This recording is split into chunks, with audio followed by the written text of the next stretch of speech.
అందరికీ నమస్తే. తెలంగాణలో అధికారంలోకి వచ్చి కాంగ్రెస్ పార్టీ 16 నెలలైపోతా ఉంది. ఎన్నికల కంటే ముందు ఎన్నో వాగ్దానాలు, ఎన్నో హామీలు చెప్పిండ్రు. కేసీఆర్ వల్ల అయితలేదు, రాష్ట్రాన్ని మొత్తం అప్పులు చేసిండు. కొన్ని పథకాలు కేవలం బీఆర్ఎస్ పార్టీ కార్యకర్తలకే ఇస్తా ఉన్నారు. కొన్ని పథకాలు అయితే అసలు మొత్తానికే ఇయ్యలేదు, మోసం చేసిందని చెప్పి మేమే తెలంగాణని ఇచ్చినామని చెప్పి కాంగ్రెస్ పార్టీ కొత్త మేనిఫెస్టోని 6 గ్యారెంటీలు అని చెప్పి ప్రజలందరికీ కూడా అర్థమయ్యేలాగా చిన్న స్థాయి కార్యకర్త నుంచి ముఖ్యమంత్రి స్థాయి వ్యక్తి దాకా కూడా ఎంతో కష్టపడి తెలంగాణలో అధికారంలోకి వచ్చిర్రు. అధికారంలోకి వచ్చిన తర్వాత మరి ఏం జరుగుతోంది? 17 నెలల్లో పెద్ద ఎత్తున వ్యతిరేకత వచ్చింది. అది ఎవరు అవునన్నా కాదన్నా బయటికి పోయి ప్రజలను అడిగితే చెప్తా ఉన్నారు. రైట్, ఇస్తామని చెప్పినటువంటి గ్యారంటీలు, హామీలు చాలా కూడా ఇవ్వట్లేదు. పెన్షన్లు పెంచుతామని చెప్పిండ్రు ప్రధానంగా. ఎందుకంటే పేద మధ్యతరగతి అందరూ కూడా పెన్షన్ల మీదనే ఆధారపడి ఉన్నారు. ఎంతో మంది భర్త చనిపోయిన వాళ్ళు, భర్త లేని ఒంటరి మహిళలు, వృద్ధులు, వికలాంగులు, అనేక మంది పెన్షన్దారులు ఉన్నారు. పెన్షన్ ఇస్తామని చెప్పినటువంటి ప్రభుత్వం ఆ తర్వాత కొత్త రేషన్ కార్డు ఇస్తామని చెప్పిర్రు, ఇందిరమ్మ ఇండ్లు ఇస్తామని చెప్పిండ్రు. ఇట్లా కొన్ని కీలకమైనటువంటి అంశాలన్నింటినీ కూడా ప్రజలకు చెప్పి ఓట్లు వేయించుకున్నారు. ఓట్లు వేయించుకుంటే ఈ రోజు ప్రభుత్వానికి ప్లస్ ఉందా మైనస్ ఉందా అని ఒక్కసారి మనం చూస్తే మాత్రానికి ఎక్కువగా మైనస్ఏ ఉన్నట్లు కనపడతా ఉంది. అది కాంగ్రెస్ పార్టీ నాయకులు కూడా ఒప్పుకోవాలి. ఎందుకంటే మనం చూస్తా ఉన్నాం, పబ్లిక్ టాక్ అనేది ఖచ్చితంగా సోషల్ మీడియా వ్యాప్తంగా చూస్తా ఉన్నాం. వీటికి తోడు హైడ్రా ఒకటి, హైదరాబాద్ లో హైడ్రా ఎఫెక్ట్ కొంత పడింది, కొంతగా ఎక్కువనే పడింది. హెచ్సియు భూముల వివాదం దేశవ్యాప్తంగా తిరిగి వచ్చింది. ఇట్లా మైనస్లు ఒకదాని మీద ఒకటి మైనస్లు అవుతా ఉన్నాయి ప్రభుత్వానికి. అదే వచ్చిన సంవత్సరంన్నరలోనే ఎందుకు ఇంత వ్యతిరేకత వస్తా ఉన్నది? మంచిగా ప్రభుత్వాన్ని నడిపిస్తామని చెప్పినాం, కేసీఆర్ కంటే గొప్పగా చూపిస్తామని చెప్పినాం, తెలంగాణ ఇచ్చింది మనమే అని చెప్పి చాలా సుదీర్ఘమైనటువంటి అనుభవం ఉన్నటువంటి పార్టీ కాంగ్రెస్ పార్టీ. మరి ఎందుకు ఇట్లా ఒడిదుడుకులు అవుతా ఉన్నాయి, కిందకు మీదకి అవుతా ఉన్నది? ఈ నేపథ్యంలో ప్రభుత్వం ఏం చేస్తా ఉన్నది? ఇక కొన్ని కొత్త పథకాలకి శ్రీకారం చుట్టాలి, ఏదో ఒకటి చేసి పైసలు ఇవ్వాలి అని చెప్పి ఏం చేసిర్రు? ప్రధానంగా సన్నబియ్యం తీసుకొచ్చిర్రు. సన్నబియ్యం ఒకటి తీసుకొచ్చిండ్రు.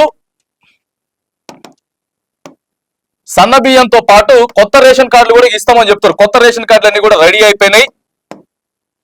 ఆ తర్వాత ఇందిరమ్మ ఇండ్లు కూడా ఇక అందరికీ లక్ష రూపాయలు ఇచ్చేటటువంటి ప్రయత్నం చేస్తాం అని చెప్పి ఇందిరమ్మ ఇండ్ల విషయం కూడా చెప్తున్నారు.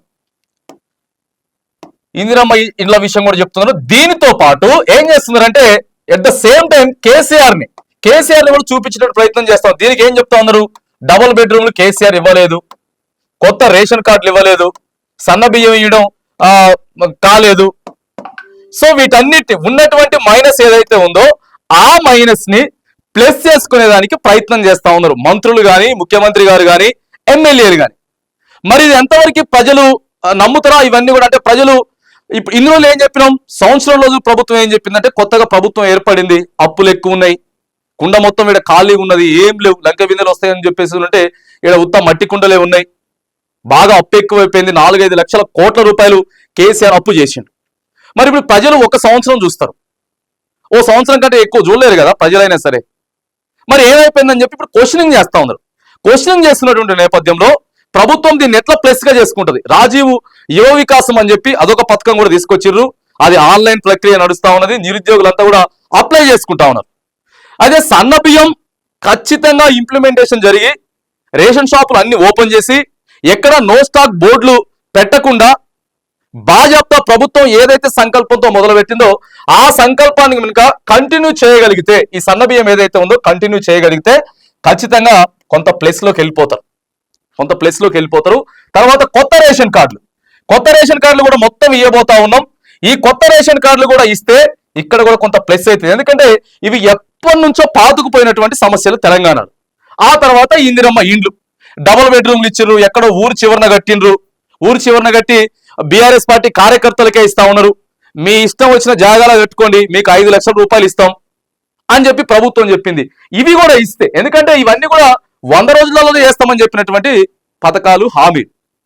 సో మరి వీటన్నిటితో పాటు రాజీవ్ యువ వికాసం, మనం ఇప్పుడు అనుకున్నట్టు రాజీవ్ యువ వికాసం, ఇవి ప్రజెంట్ తెలంగాణలో మైనస్ నుంచి ప్లస్ గా తెచ్చుకునేదానికి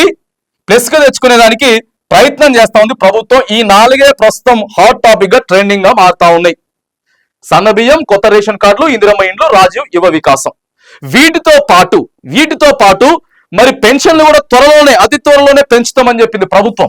పెన్షన్లు అతి త్వరలోనే ఇస్తాం, సో మేము బ్రహ్మాండంగా పాలన చేస్తామని చెప్పేసి అంటా ఉన్నారు.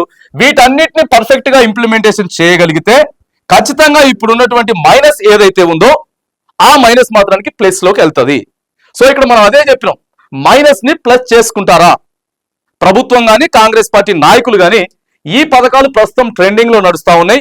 వీటి గురించే ప్రజలు ఆలోచిస్తా ఉన్నారు. ఇప్పుడు 2500 గురించో, లేకపోతే తులం బంగారం గురించో, స్కూటీల గురించో, వాటి గురించి కొద్దిగా మాట్లాడుకోవడం బంద్ అయిపోయింది. ఈ పథకాలు కనుక పర్ఫెక్ట్ గా ఇచ్చిగలిగితే మాత్రానికి కొంత ప్లస్ నుంచి మైనస్ లోకి వెళ్తుంది ప్రభుత్వం. మరి వీటినైనా గ్రహించి ఈ పథకాలైనా సరే ఏదైతే ఉందో మరి దీర్ఘకాలికంగా పేరుకుపోయినటువంటి సమస్యలు ఏవైతే ఉన్నాయో క్షేత్రస్థాయిలో ప్రజలకు ఇస్తే మాత్రానికి ఏదైతే వ్యతిరేకత ఉందో ఆ వ్యతిరేకత నుంచి ఇప్పటికే స్థానిక సంస్థల ఎన్నికలు కూడా వస్తాయని చెప్తా ఉన్నారు. 1 నెల 2 నెలల్లో స్థానిక సంస్థల ఎన్నికలు జరిగిపోతాయి. ఇప్పటికే సర్పంచులు లేక చాలా సమయం అయిపోయిందని చెప్తా ఉన్నారు. ఈ నేపథ్యంలో మరి ప్రజలంతా కూడా ఈ పథకాల వైపే చూస్తా ఉన్నారు. ఈ పథకంలో ఎటువంటి అవకతవకలు లేకుండా కాంగ్రెస్ పార్టీ కార్యకర్తలకే కాకుండా న్యూట్రల్ గా వెళ్ళి ప్రతి ఒక్కరికి రేషన్ కార్డులు, ఇందిరమ్మ ఇండ్లు, ఆ తర్వాత రాజీవ్ యువ వికాసం, సన్నబియ్యం, వీటన్నిటిలో ఎక్కడ అవకతవకలు జరగకుండా. ఎందుకంటే కొంతమంది అధికారులు తప్పులు చేస్తా ఉంటారు. కొంతమంది కావాలని చెప్పి కేవలం కాంగ్రెస్ పార్టీ నాయకులకి కార్యకర్తలకే ఇచ్చుకుంటూ పోతా ఉంటారు. ఇవి జరగకుండా పర్ఫెక్ట్ గా ఎప్పుడైతే అమలు అవుతాయో పథకాలు, ఎందుకంటే ఇప్పుడు ట్రెండింగ్ లో ఉంది, ఈ 2-3 నెలలు ఈ పథకాలే నడుస్తాయి కాబట్టి ప్లస్ నుంచి మైనస్ తెచ్చుకునేదానికి మరి ఈ పథకాన్ని మైనస్ నుంచి ప్లస్ తెచ్చుకునేదానికి ఈ పథకాన్ని మరి రాష్ట్ర ప్రభుత్వ పెద్దలు ఎట్లా ఇంప్లిమెంటేషన్ ఎట్లా అమలు చేయబోతారు, దీంట్లో ఎటువంటి వ్యతిరేకత రాకుండా ఎట్లా ముందుకు పోతారు అనేది మాత్రానికి కొంత వేచి చూడాలి.